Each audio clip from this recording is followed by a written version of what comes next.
Praise the lord. క్రీస్తునందు ప్రియమైనటువంటి దేవుని బిడ్డలారా, ప్రభువును రక్షకుడైనటువంటి యేసుక్రీస్తు నామములో మీకు అందరికీ వందనాలు తెలియజేస్తున్నాను. ప్రత్యేకంగా ధ్యాన వాక్య భాగము యెషయా గ్రంథము 42వ అధ్యాయము మొదటి వచనాన్ని మనం చదువుకొని ధ్యానిస్తాం.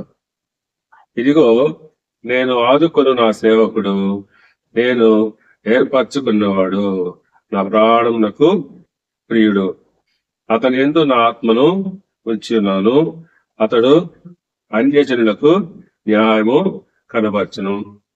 దేవుడు తన పరిశుద్ధ వాక్యం దీవించును గాక. ఆమేన్. చిన్న ప్రార్థన చేసుకుని మనం దేవుని వాక్యాన్ని ధ్యానించుకున్నాము. మహాపరిశుద్ధుడా, ప్రేమ కలిగిన తండ్రి, నీకు వందనాలు చెల్లిస్తూ, అయ్యా ఎదుగో తండ్రి, చదువుకున్న లేఖన భాగాన్ని బట్టి వందనములు తండ్రి, స్తోత్రములైనా వెనుక తండ్రి, ఈ ధ్యానించుకున్నటువంటి జ్ఞానం ఒక దయచేయండి. అలాగే తండ్రి, వెనకలిగేటువంటి చెవిని గ్రహించుకునేటువంటి మనస్సు ప్రతి ఒక్కరికి అనుగ్రహించమని కోరుకుంటూ, మా ప్రభువును రక్షకుడైన యేసు క్రీస్తు నామములో ప్రార్థించి అడిగి వేడుకొనుచున్నాము తండ్రి. ఆమేన్. పిల్లగా యెషయా ప్రవక్త ప్రవచించినట్లుగా మనము ఈ యొక్క ప్రవచన వాక్యంగా దీన్ని మనం ధ్యానించుకుంటున్నాము. అని అంటున్నాడు, ఇదిగో నేను ఆదుకొను నా సేవకుడు, నేను ఏర్పరచుకున్నవాడు, నా ప్రాణమునకు ప్రియుడు అంటాడు. ఇక్కడ సేవకుడు అంటున్నాడు, నా సేవకుడు అంటున్నాడు. ఇది ఎవరి గురించి ఈ ప్రవచన వాక్యము చెప్పబడి ఉందో మనము జ్ఞాపకం చేసుకొని ధ్యానించుకున్నట్లయితే ఇది యేసు క్రీస్తుని గురించినటువంటి ప్రవచన వాక్యంగా మనము అర్థం చేసుకోవచ్చు. ఇక్కడ సేవకుడు అంటే అభిషక్తుడని అర్థం. యేసు క్రీస్తు ప్రభువుని గురించినటువంటి వాగ్దానము, ఇక ప్రవచనము. ఈ ప్రవచనము యేసు క్రీస్తులో నెరవేర్చబడింది. మత్తయి సువార్తలో ఈ ప్రవచనము నెరవేర్పుగా మత్తయి సువార్త 12వ అధ్యాయము 18వ వచనం నుంచి మనం గమనించినట్లయితే ఈ ప్రవచనము నెరవేర్పు మనం అక్కడ చూసుకోవచ్చు. ఈయన నా సేవకుడు, ఈయన నేను ఏర్పరచుకుంటుని, ఈయన నా ప్రాణమునకిష్టుడు, నా ప్రాణ ప్రియుడు, ఈయన మీద నా ఆత్మను ఉంచెదను, ఈయన అన్యజనులకు న్యాయ విధిని ప్రచురము చేయును. గమనించండి ప్రియులారా, యేసు క్రీస్తుని గురించి ఈ ప్రవచనము ఉన్నట్లుగా మనం చక్కగా అర్థం చేసుకోవచ్చు. అని అంటున్నాడు కదా, ఇదిగో నా సేవకుడు, ఈయనను నేను ఏర్పరచుకున్నాను అంటున్నాడు. దేవాతి దేవుడు ఆయన్ను ఏర్పరచుకున్నాడు. ఈయన నా ప్రాణ ప్రియుడు, నా ప్రాణమునకు ఇష్టడు. యెషయా ఏమంటున్నాడు? నా ప్రాణమునకు ప్రియుడు అంటున్నాడు. అవును, ఈయన నా ప్రాణమునకు ఇష్టడు. ఆయనకి ఎంతగానో ఇష్టమైనటువంటి వాడుగా ఉంటున్నట్టుగా మనము గమనించవచ్చు.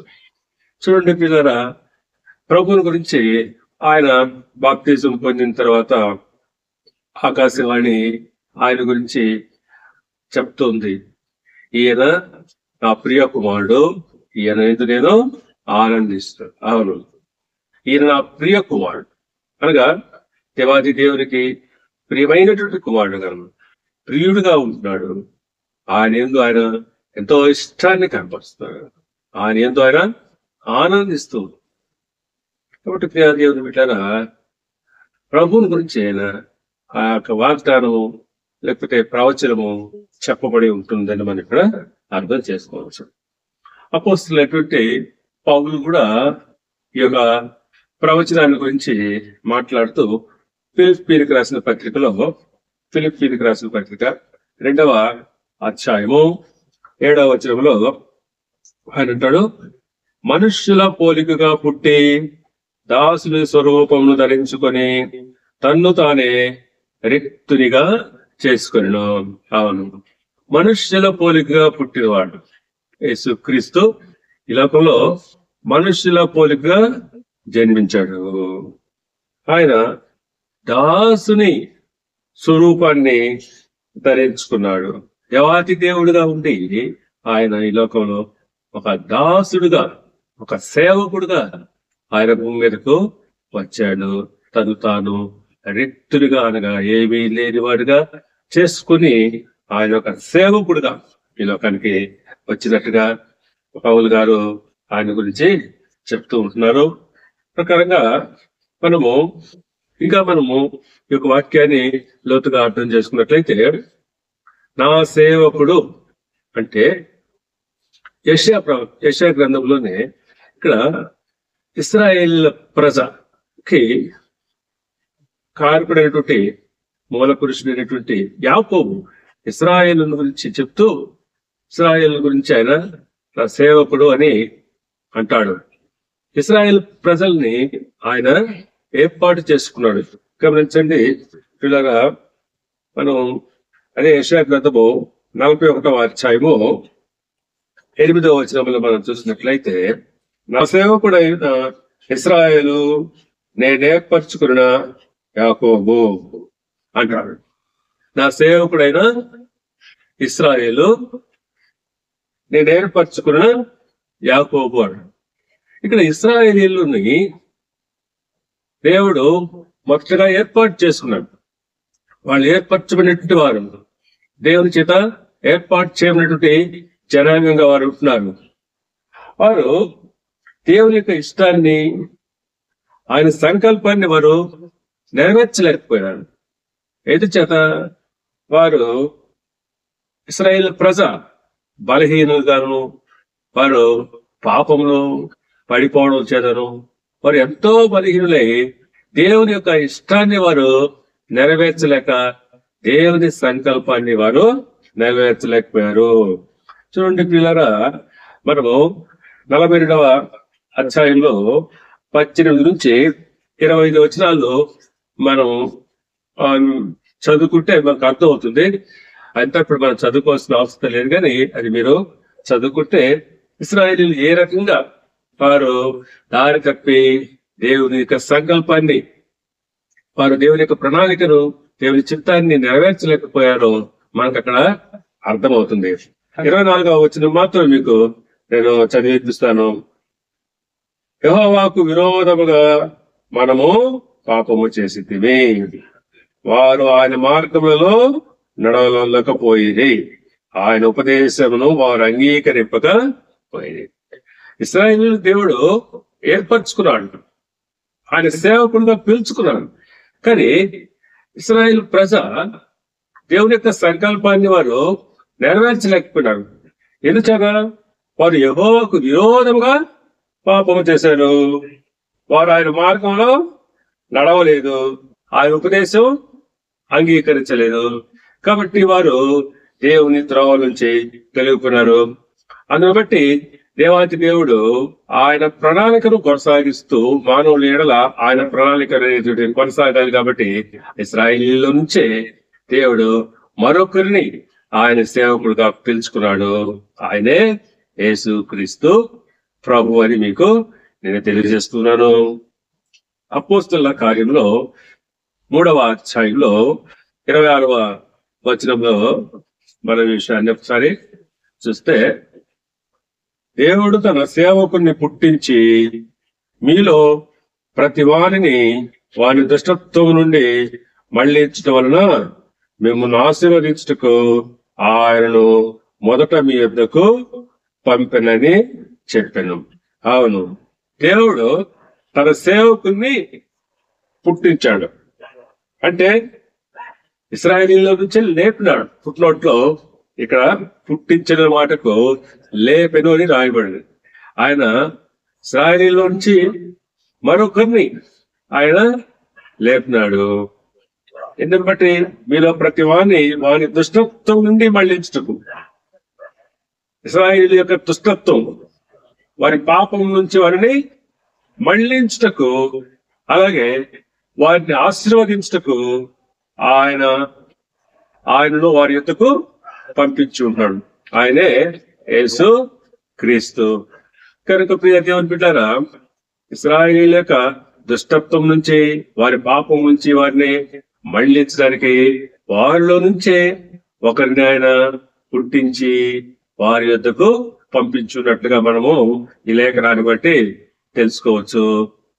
ఆ ప్రకారంగానే రోమీయులకు రాసిన పత్రిక 15వ అధ్యాయము 8వ వచనం, నేను చెప్పినదేమనగా పితరులకు చేయబడిన వాగ్దానముల విషయంలో దేవుడు సత్యవంతుడును స్థాపించటకు అన్ని జనులను ఆయన కనికరమును కూర్చి దేవుని మహిమపరచుటకు క్రీస్తు సున్నతిగా వారికి పరిచారకుడు ఆయన వారికి పరిచారకుడుగా నియమించబడ్డాడు, అనగా సేవకుడుగా నియమించబడ్డాడు.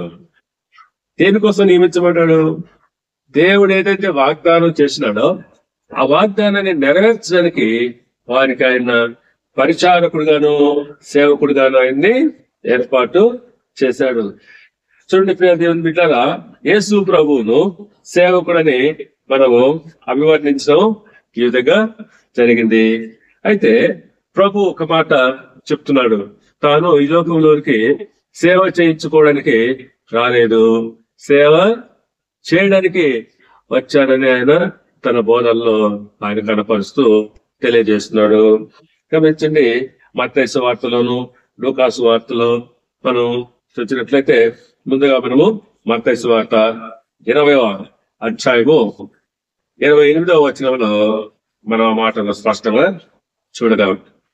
అలాగే మనుష్య కుమారుడు పరిచారము చేయించుకున్నట్టుకు రాలేదు గాని పరిచారము చేయుటకును అనేకులకు ప్రతిగా విమోచన క్రయధనముగా తన ప్రాణమునిచ్చుటకును వచ్చనని చెప్పాను.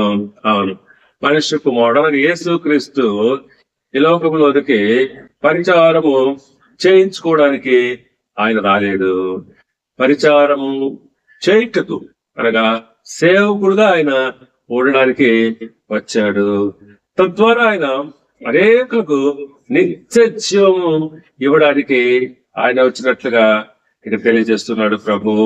ఆ ప్రకారంగానే లూకా సువార్తలో కూడా మనం గమనిస్తే 22వ అధ్యాయంలో 27వ వచనం చూస్తే, గొప్పవాడెవడు భోజన పంక్తిని కూర్చుండువాడా పరిచర్య చేయవాడా? పంక్తిని కూర్చుండు వాడే కదా, ఆయనను నేను మీ యొద్ద పరిచర్య చేయవల్లని ఉన్నాను. చూడండి, ఇది ఒక చక్కటి మాట ఆయన అంటున్నాడు. గొప్పవాడు ఎవడు? భోజన పంక్తిలో కూర్చున్నటువంటి వాడా, లేకపోతే పరిచర్య చేసేవాళ్ళ, ఆ భోజనాలు వడ్డించేవాళ్ళ? ఇది ఎవరు గొప్పవారుగా మనం ఇస్తాము? భోజన పంక్తిలో కూర్చున్నటువంటి వారే కదా పిలువబడిన వారు, ఆహ్వానితులు, వాళ్ళకి గౌరవిస్తారు. వారికి పరిచర్య చేసేవాళ్ళు, వాళ్ళు ఏవి అడిగితే ఏది కావాలంటే వాళ్ళకు సప్లై చేస్తూ ఉంటారు. ప్రభు ఒక చక్కని దృష్టాంతం వారికి చెప్తున్నాడు. ఎవరు గొప్పవాడు? ఇక్కడ భోజన పంక్తిలో కూర్చున్న వాడే కదా గొప్పవాడు. కానీ పరిచారకుడు అనేటువంటి వాడు తప్పుగా చెప్పుకుంటాం కదా. ఆ ప్రకారంగానే నేను ఇక్కడ పరిచర్య చేయడానికి వచ్చాను, కానీ నేను పరిచారము చేయించుకునేదానికి రాలేదు.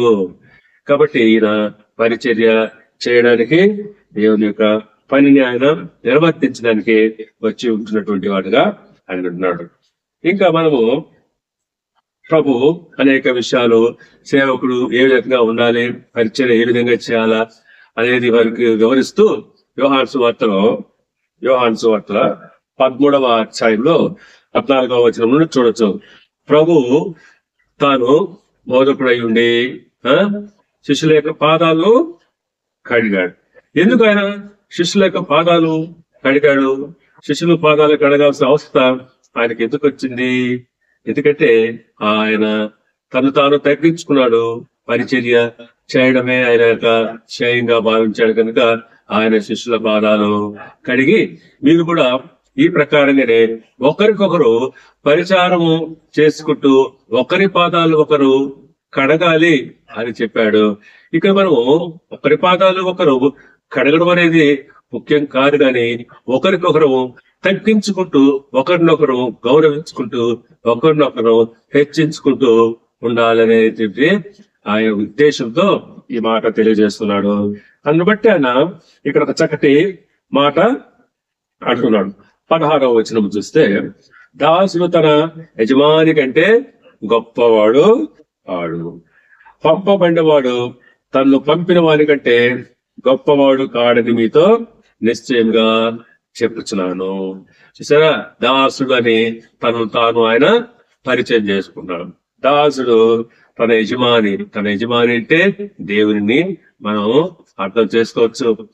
దేవుని కంటే నేను గొప్పవాడిని కాను, పంపబడినవాడు తను పంపిన వారి కంటే ఎంత మాత్రము కూడా గొప్పవాడు కాడని ఆయన గురించి, ఆయన సేవకుడని, దాసుడని తనను గురించి ఆయన ఇంట్రడ్యూస్ చేసుకుంటూ ఉన్నాడు. కనుక ప్రియ దేవుని బిడ్డలారా, ప్రభు ఇక్కడ సేవకుడని మనము చక్కగా అర్థం చేసుకోవచ్చు. తర్వాత యెషయా గ్రంథంలోనే ఇప్పుడు మనము 2-3 వచనాలను కూడా ధ్యానం చేద్దాము. 2-3 వచనాల్లో 2వ వచనంలో ఆయన పరిచర్య ఏ విధంగా చేసినాడో మనం చూస్తే, అతడు కేకలు వేయడు, అరవడు, తన కంఠస్వరము వీధిలో వినబడనీయడు. ఆయన పరిచర్య అంతా ఏ రకంగా సాగిందో మనకు అర్థం చేసుకుంటే మనకు తెలుసు. ఆయన సాధారణమైనటువంటి మృదు స్వభావంతో ఎంతో వినమ్రంగా ఆయన పరిచర్య జరిగినట్టుగా మనం చూస్తాం. ఆయన బోధలు కానివ్వండి, ఆయన మాటలు కానివ్వండి, ఆయన క్రియలు కానివ్వండి, ఎక్కడ కూడా ఎటువంటి ఆర్భాటము చేసినట్టుగా మనము చూడము. అనేక సార్లు ఆయన శత్రువులు ఆయన చుట్టుముట్టి ఆయన్ను బంధించాలని ప్రయత్నించినప్పుడు ఆయన తప్పించుకొని అక్కడి నుంచి పక్కకి వెళ్ళిపోయాడగానే వారితో ఎదిరించి వారితో పోరాడి గెలవాలని ఆయన అనుకోలేదు. ఎందుకంటే ఆయన మార్గము శాంతి మార్గము, ఆయన మార్గములో ఎటువంటి హింస ఉండదు, ఎటువంటి ఆందోళన ఉండదు. ఆయన మృదు స్వభావంగా ఆయన ఎంతో సాఫ్ట్ గా తన సేవా పరిచర్యను జరిగించినట్టుగా చెప్తున్నాను. ఆ సేవకుని గురించి ముందుగా యెషయా ఈ మాట్లాడుతున్నాడు. ఆయన కేకలు వేయడు, అరవడు, ఆయన కంఠస్వరము వీధిలో వినబడు. ప్రభు ఆ ప్రకారంగానే ఆయన సేవా పరిచర్యను కొనసాగించాడు. యెషయా చెప్పినట్టు ప్రవచన ప్రకారంగానే ఆయన పరిచర్య అంతా జరిగిందని మనం సువార్తల్లో చక్కగా గమనించుకోవచ్చు. అలాగే 3వ వచనాన్ని మనము చూస్తే, అక్కడ ఈయన ఎటువంటి వాడు, ఆయన పరిచర్య ఎలాంటిదో ఇక్కడ మనం 3వ వచనం కూడా ఇంకా స్పష్టంగా రాయబడింది. నలిగిన రెల్లును ఆయన అతడు వినవడు. నలిగిన రెల్లంటే దెబ్బ తగిలో లేక చితికిపోయినందువలన బలహీనమై పోయిన దానికి గుర్తుగా ఉంటుంది. ఏదో కొంత కారణాల వల్ల అది బలహీన పడిపోయినటువంటి ఆ రెల్లు, దాన్ని ఆయన ఏం చేయడం, వినవాడు అంటే తృణీకరించడం. అలాగే కింద ఒక మాట రాయబడింది, మకమకలాడు జనపనార ఒత్తిని ఆర్పడు. జనపనార ఒత్తిని మీరు గమనించారా? అది ఆరిపోవడానికి, మకమకలాడు అంటే ఆరిపోవడానికి సిద్ధంగా ఉన్నటువంటి ఈ జనపనార ఒత్తిలో ఇంకా పూర్తిగా నిప్పు ఉంటుంది. మీరు పట్టుకుంటే కాలుతుంది. ఆ జనపనార ఒత్తి పూర్తిగా అది ఆరిపోదు, ఒకసారిగా ఆరిపోదు. ఎందుకంటే ఇది లావు ఉంటుంది కాబట్టి దాంట్లో కొత్త నిప్పు ఉంటుంది అనమాట. అయితే చాలా వరకు ఆరిపోతూ ఉంటుంది అన్నమాట. అలాంటి స్థితిలో ఉన్నటువంటి ఆ మకమకలాడు ఆ జనపనార ఒత్తిని ఆయన ఆర్పడు. ఆయన ఏం చేస్తాడు, ఇక్కడ దానిలో మంటను రేపాలంటే, దానిలో మంటను రగిలించాలంటే మనం ఏం చేస్తాం, మరలా దాన్ని ఊదితే అందులో నుంచి మళ్ళీ దాన్ని మంటను రగిలించవచ్చు. దీని అర్థం ఏంటి అంటే, ఈ రాబోయే అభిషక్తుడు ఆయన దేవుని సంకల్పం నెరవేర్చడంలో ప్రజలతో మృదువుగాను జాలిగాను వ్యవహరిస్తాడు. అంటే ఆ జనపనార ఒత్తిడి మళ్ళీ ఏ విధంగా ఊది దాంట్లోంచి మళ్ళీ స్పార్క్ తీసుకొచ్చి దాన్ని మళ్ళీ రాజబెట్టి దాంట్లోంచి మంట తీసుకొస్తే రగిలింప చేస్తారు. ఆ ప్రకారంగానే దాన్ని ఆరిపోయకుండా మరలా దాన్ని ఆయన ఎంతో చాకచక్యంగా నైపుణ్యంగా మృదుత్వంతో జాలి చూపించి వారి పట్ల దయ చూపించి అనేకులను ఆకర్షించుకుంటూ ఆయన సేవా పరిచర్య అనేటువంటిది ముందుకు సాగింది. ఇది మనం సేవకులుగా ఆదర్శంగా తీసుకోవాల్సిన అవసరం ఎంతైనా ఉంటుంది. క్రీస్తు మార్గం అంటే ఇది కఠినమైంది, అలాగే బలత్కారంతో కూడింది కాదు. ఇది కఠినమైనది కాదు, అలాగే బలత్కారంగా అంటే లాగేసుకోవడం ఇలాంటిది కాదు. మనము మృదుత్వంతోనూ సాధు స్వభావంతోనూ వినమ్రంగాను చేయాల్సినటువంటిది ఈ సేవ. ఇది మన ప్రభు మనకు అందుకు చక్కటి మార్గదర్శకత్వం ఆయన చేసి చూపించాడు. ప్రవచనాన్ని చక్కగా ఆయన నెరవేర్చాడు కనుక ఈ ప్రవచనము యేసు క్రీస్తులో నెరవేరింది అని మనం ఇక్కడ అర్థం చేసుకోవచ్చు. ఆయన శిలువలో అన్ని రకాలుగా ఆయన హింసించారు. గడ్డం లాగేవారు, ఉమ్మి ఊసేవారు, అందులో ఆయన హేళన చేసేవారు. అయినప్పటికీ కూడా ఎంత మాత్రం కూడా ఆయన శిలువను ఆయన అక్కడ విడిచిపెట్టి వెళ్ళినట్టుగా లేదు కదా. ఆయన సహించి ముందుకు సాగినాడు. ఎందుకంటే ఆయన వినయముగా సేవకుడుగా ఆయన సంకల్పాన్ని, దేవుని యొక్క సంకల్పం అనేది పూర్తిగా నెరవేర్చడము ఆయన విధి అనుకున్నాడు. అందుని బట్టి ఆయన తన సంకల్పం నెరవేర్చడంలో ఎన్నో రకాలైనటువంటి ఇబ్బందులు వచ్చినప్పటికీ, శోధనలు వచ్చినప్పటికీ వాటన్నిటిని ఆయన జయించి ముందుకు సాగినాడు. కాబట్టి ప్రభు మనకు ఆదర్శం కావాలి అని మీకు తెలియజేస్తున్నాను. ఇక్కడ మనము యోహాను సువార్త 10వ అధ్యాయము 10వ వచనంలో మనం చూస్తే ప్రభు చెప్తున్నాడు ఈ మాట: దొంగతనమును, హత్యను, నాశనము చేయుటకు వచ్చును, కానీ మరి దేనికిని రాడు. గొర్రెలకు జీవము కలుగుటకును, అది సమృద్ధిగా కలుగుటకును నేను వచ్చితనని మీతో నిశ్చయంగా చెప్పుచున్నాను. చూడండి, దొంగ దేనికి వస్తాడండి? దొంగతనానికి వస్తాడు, దోచుకుంటారు. వీలైతే నాశనం కూడా చేసి వెళ్ళిపోతారు. అలాగా దొంగతనానికి, నాశనానికి వస్తారు. కానీ నేనైతే గొర్రెలకు జీవము కలుగుటకు, గొర్రెలకు ఏమి కలుగుటకు? జీవం అనగా నిత్య జీవాన్ని ఇవ్వడానికి వచ్చాను. ఎన్ని కష్టాలు వచ్చినా, ఎన్ని శోధనలు వచ్చినా, ఎన్ని బాధలు వచ్చినా వాటన్నిటిని ఎదుర్కొంటూ నిత్య జీవాన్ని ఈ లోకంలోకి ప్రజలకు ఇవ్వడానికి ఆయన వచ్చినట్టుగా ప్రభు చెప్తున్నాడు. ఇదంతా కూడా యేసు క్రీస్తు ప్రభువులో నెరవేరింది. ఆయన వచ్చింది మానవులందరినీ రక్షించడానికే గాని మానవులను నాశనము చేయడానికి కాదు. నశించిపోయిన మానవాళిని రక్షించి వారికి నిత్య జీవం ఇవ్వడమే ఆయన యొక్క ప్రధాన కర్తవ్యంగా మనము అర్థం చేసుకోవచ్చు. ముగిస్తున్నాను. ప్రియ దేవుని బిడ్డలారా, మనకు మాదిరిగా ఆయన సేవకుడుగా ఏ ప్రకారంగా నడుచుకున్నాడో అదే ప్రకారంగా మనం కూడా ముందుకు సాగాలి. ఆయన మనకు ఆదర్శం కావాలి. అప్పుడు దేవుని చిత్తాన్ని, ఆయన యొక్క సంకల్పాన్ని మనము పూర్తిగా నెరవేర్చేవారు అవుతాము. కనుక ప్రియ దేవుని బిడ్డారా, అందరు బట్టి ఆయన ఈ వాగ్దానం ప్రకారంగా మనము దేవుని యొక్క సేవకులుగాను ముందుకు సాగాలని మీకు తెలియజేస్తూ ముగిస్తూ ఉన్నాను. దేవుని యొక్క వాక్యమును దీవించి ఆశీర్వదించి వర్ధిల్ల చేయను గాక. ఆమేన్. మన పరమ తండ్రి అయిన దేవుని ప్రేమయు, ఆయన కుమారుడును మన రక్షకుడైన యేసు క్రీస్తు యొక్క కృపయు, పరిశుద్ధాత్మ దేవుని యొక్క అన్యోన్య సహవాసము, సమాధానము, శాంతి మనందరి మీద ఇప్పుడు ఎల్లప్పుడు సదాకాలముండును గాక. ఆమేన్.